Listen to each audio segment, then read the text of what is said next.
Pekný deň prajem zo zasneženej Prahy, z Vinohrad. Dneska je 2. decembra a my pokračujeme v adventnom kalendári.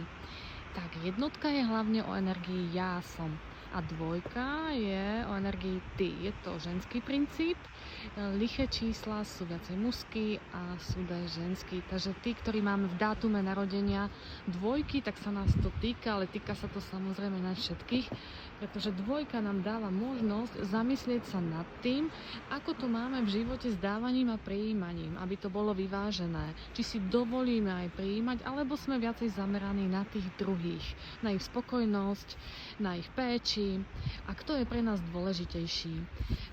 Vraví sa, že máme postaviť samých seba na to prvé miesto v živote. Neviem, či s tým súhlasíte, není to trošku egoistické? Ja to mám teda inak. Ja som na prvé miesto v živote postavila niečo vyššieho.